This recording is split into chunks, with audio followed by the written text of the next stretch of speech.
আচ্ছা, যদি বলি এমন একটা গ্রাম আছে যেখানে কারো বাড়িতে দরজা নেই, না কাঠের না লোহার, তবু রাতে কেউ ভয় পায় না, কেউ পাহারাও দেয় না।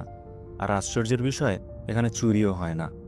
হ্যাঁ, ঠিকই শুনেছ, এই গ্রামে কখনো চুরি বা ডাকাতি হয়নি। তুমি হয়তো শুনে ভাবছো এটা কোনো গল্প বা সিনেমা, কিন্তু না, এটা ভারতের একদম বাস্তব গ্রাম। নমস্কার, আমি সুশান্ত, আর আপনি দেখছেন প্রতীকের পৃথিবী। আর আজ আমি তোমাদের নিয়ে যাব ভারতেরই এমনই এক আশ্চর্য গ্রামে, শনি সিংনাপুর। এই গ্রামটা মহারাষ্ট্রের আহমেদনগর জেলায়। এখানে প্রায় প্রতিটি বাড়িতেই নেই কোনো দরজা, শুধু ফাঁকা ফ্রেম, যেখান দিয়ে যে কেউ ঢুকতে পারে। বাতাস ঢোকে, আলো ঢোকে, কিন্তু ভয় ঢোকে না। কারণ এখানকার মানুষ বিশ্বাস করে তাদের পাহারা দেন স্বয়ং শনিদেব। এখানকার স্বয়ম্ভু শনিদেব মূর্তির একটি কিংবদন্তি প্রজন্ম থেকে প্রজন্মে প্রচলিত। কথিত আছে, একদিন এক রাখাল একটি সুচালো লাঠি দিয়ে একটি কালো পাথর স্পর্শ করলে সেটি থেকে রক্ত প্রবাহিত হতে শুরু করে। এই অলৌকিক ঘটনা দেখে গ্রামবাসীরা বিস্মিত হয়। সেই রাতেই শনিদেব এক ধার্মিক রাখালের স্বপ্নে আবির্ভূত হয়ে জানান যে তিনি স্বয়ং শনিশ্বর, এবং এই বিশেষ কালো পাথরটি তার স্বয়ম্ভু রূপ। রাখাল জানতে চান তার জন্য কি একটি মন্দির নির্মাণ করা হবে। তবে শনিদেব জানান তার জন্য কোনো ছাদের প্রয়োজন নেই, কারণ সমগ্র আকাশই তার ছাদ। তিনি আরও নির্দেশ দেন প্রতিদিন পূজা ও প্রতি শনিবার তৈলাভিষেক করতে হবে।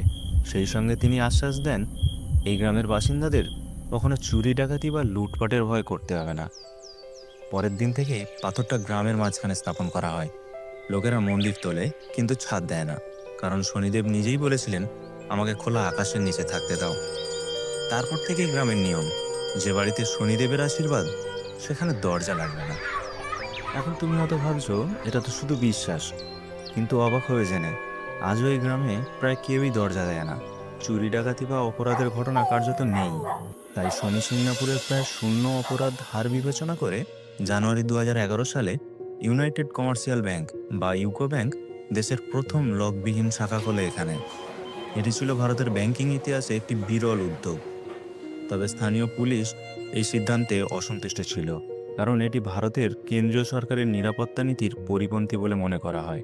সরকারি নিয়ম অনুযায়ী সব ব্যাংকে উচ্চ নিরাপত্তা ব্যবস্থা থাকা বাধ্যতামূলক।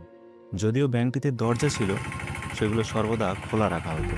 তবে স্থানীয় বিধায়ক ও ব্যাংক কর্মকর্তারা নিশ্চিত করেন যে লকার এবং গুরুত্বপূর্ণ নথির নিরাপত্তার জন্য যথাযথ ব্যবস্থা নেওয়া হয়েছে। আরও একটা উল্লেখযোগ্য পরিবর্তন হয় 2016 সালে। শনি সিংনাপুর মন্দিরে 400 বছরের পুরনো প্রথা অনুযায়ী নারীদের গর্ভগৃহে প্রবেশ নিষিদ্ধ ছিল। তবে 26শে জানুয়ারি 2016 সালে সমাজকর্মী তৃপ্তি দেশাইয়ের নেতৃত্বে ভূমাতা রণরাগিনী ব্রিগেড নামক সংগঠনের 500-র বেশি নারী মন্দিরে প্রবেশের দাবিতে আন্দোলন শুরু করেন এবং মন্দির অভিমুখে পদযাত্রা করেন। কিন্তু পুলিশ তাদের মন্দির চত্বরে প্রবেশ করতে বাধা দেয়। এই ঘটনাকে কেন্দ্র করে 30শে মার্চ 2016 সালে বম্বে হাইকোর্ট এক যুগান্তকারী রায় দেয়, যেখানে মহারাষ্ট্র সরকারকে নির্দেশ দেওয়া হয় যে কোনো মন্দিরে নারীদের প্রবেশাধিকার অস্বীকার করা যাবে না। এরই ধারাবাহিকতায় 8ই এপ্রিল 2016 সালে শনি সিংনাপুর মন্দির কর্তৃপক্ষ নারীদের জন্য গর্ভগৃহে প্রবেশের নিষেধাজ্ঞা তুলে নেয়।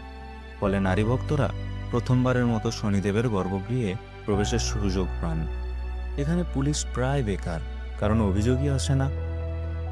গ্রামে যখনই নতুন কোনো বাড়ি তৈরি হয়, বাড়ির প্রধান গৃহস্থ প্রথমে শনিদেবের মন্দিরে গিয়ে বলে এই বাড়ি তোমার আশীর্বাদে নিরাপদ হোক। তারপরেই বাড়ি তৈরি শুরু হয়। এখন তুমি হয়তো বলবে সবই তো লোককথা, এত বড় দুনিয়ায় এমনটা সত্যি সম্ভব? হয়তো না, কিন্তু আসল বিষয়টা অন্য জায়গায়। এখানকার মানুষ ছোটবেলা থেকেই শেখে ভয় নয়, বিশ্বাসী নিরাপত্তা। কেউ ভুল করলে সেটা পাপ বলে মনে হয়, অপরাধ নয়। কারণ তারা ভাবে ঈশ্বরের শাস্তি পুলিশের থেকেও কঠিন। মনস্তাত্ত্বিকভাবে দেখলে এটাও এক ধরনের সোশ্যাল কন্ট্রাক্ট, যেখানে সমাজের সবাই একে অপরকে পাহারা দেয়, আর সেই যৌথ বিশ্বাসই তৈরি করে এক অদৃশ্য নিরাপত্তার বলয়। আজ শনি সিংনাপুর ভারতের অন্যতম পর্যটন কেন্দ্র। দূর দূর থেকে মানুষ আসে এখানে, শুধু দেখতে নয়, অনুভব করতে। একটা সমাজ কেমন হয় যখন বিশ্বাসী আইন হয়ে ওঠে আর ঈশ্বরই হয়ে ওঠেন নিরাপত্তার প্রহরী। শনি মন্দিরটি একটি খোলা আকাশের নিচে নির্মিত মঞ্চে স্থাপিত, যেখানে একটি 5.5 ফুট উঁচু কালো পাথর শনিদেবের প্রতীক হিসাবে পূজিত হয়। মূর্তিটির পাশে একটি ত্রিশূল স্থাপন করা হয়েছে এবং দক্ষিণ পাশে নন্দীর একটি প্রতিমা রয়েছে। মূর্তির সামনে শিব ও হনুমানের ছোট মূর্তিগুলোও রয়েছে। প্রতিদিন প্রায় ৩০ থেকে ৩৫,০০০ ভক্ত মন্দির পরিদর্শন করেন। তবে অমাবস্যার দিন, যা শনিদেবকে তুষ্ট করার জন্য সবচেয়ে শুভ বলে মনে করা হয়, এই সংখ্যা বেড়ে প্রায় ৩ লাখে পৌঁছে যায়। এই দিনে গ্রামে শনিদেবের সম্মানে এক বিশাল মেলা অনুষ্ঠিত হয়। বিশেষত যে অমাবস্যার শনিবারে পড়ে, সেদিন আরও বড় উৎসব পালিত হয়। ভক্তরা শনিদেবের মূর্তিকে জল ও তেল দিয়ে স্নান করান, ফুল ও উড়িদ নামক এক ধরনের ডাল অর্পণ করেন। এছাড়াও এই দিনে শনিদেবের পালকি যাত্রা বের করা হয়। সত্যি বলতে, তুমি যদি সেখানে গিয়ে এক রাত থাকো, বাইরের সব সন্দেহ মিলিয়ে যাবে।